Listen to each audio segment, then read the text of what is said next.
안녕하세요. 동물병원 사용설명서의 와비씨입니다.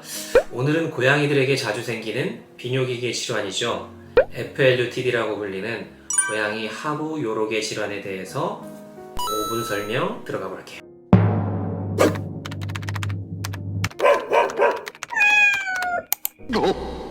풀어서 말하면 Feline Lower Urinary Tract Disease 라고 해요. 비뇨기라고 하면 소변이 처음 만들어지는 신장에서부터 요관, 방광, 요도를 거쳐 생식기까지를 말하는데요.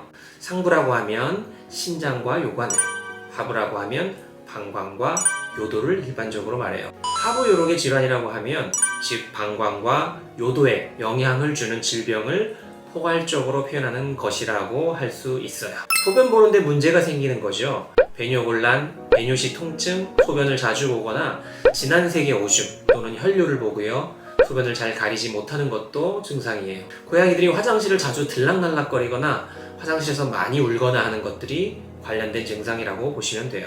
2년에서 6년령에 비교적 어린 나이에 시작되는 경우가 많고 중성화술을 한 수컷 고양이에서 많이 발생해요. 비만인 아이나 운동량이 적은 아이들에게서 더 많이 발생하고요. 감요 과정인 경우에 좀 더 발병률이 높아요. 크게 비폐색성과 폐색성으로 나뉘는데요. 비폐색성의 경우에는 특발성 방광염이 주요 원인인 경우가 많아요. 특발성 방광염은 스트레스나 환경적인 변화, 화장실의 문제 또는 유전적인 문제로 발생하거든요.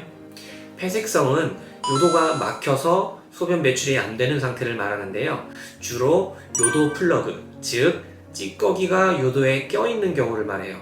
폐색성의 경우에는 응급 상황이 생길 수도 있기 때문에 빠르게 병원에 가셔서 진단 치료를 할 필요가 있답니다.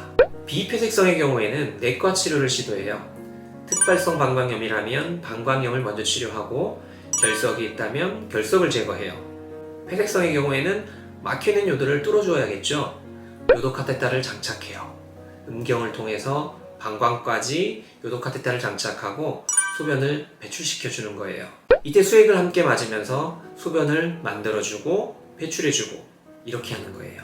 이 상태로 짧으면 4시간에서 6시간, 길게는 24시간 정도 후에 소변 성상이 괜찮아지는 게 확인이 되면 요도 카테터를 제거하고 자발 내뇨가 가능한지 확인한 다음에 퇴원을 하는 거예요. 물론 퇴원한 후에도 염증 치료는 1주에서 2주 정도 더 필요해요. 문제는 계속 재발하는 경우가 많다는 거거든요.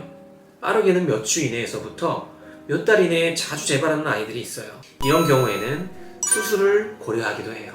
수술은 잘 막히는 요도 부위를 절제해서 요도의 위치를 바꿔주는 거예요.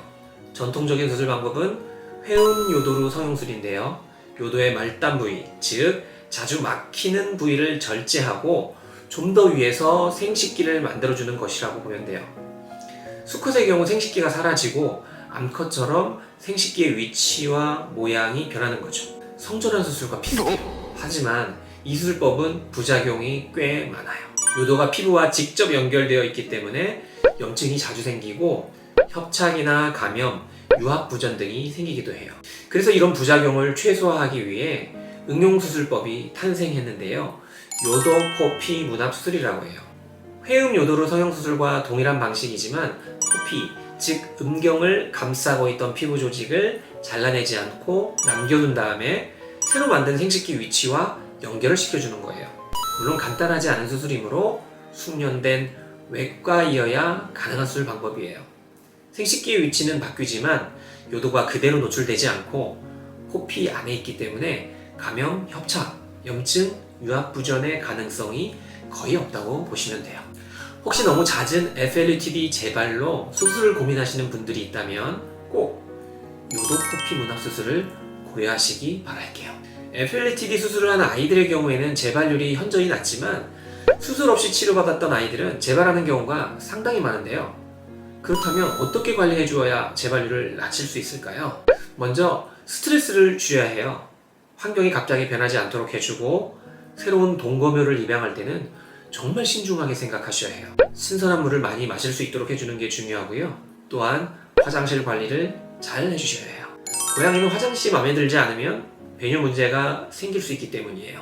활동량을 늘려주시고 체중이 늘지 않도록 해주는 것도 중요해요. 한 번이라도 FLUTD를 알았던 아이라면 비뇨기계 처방식 사료를 급여하는 것과 시스타이드 같은 비뇨기계 영양제를 꾸준히 먹이는 것도 추천할게요. 무엇보다 집사님의 세심한 관찰이 필요하겠죠?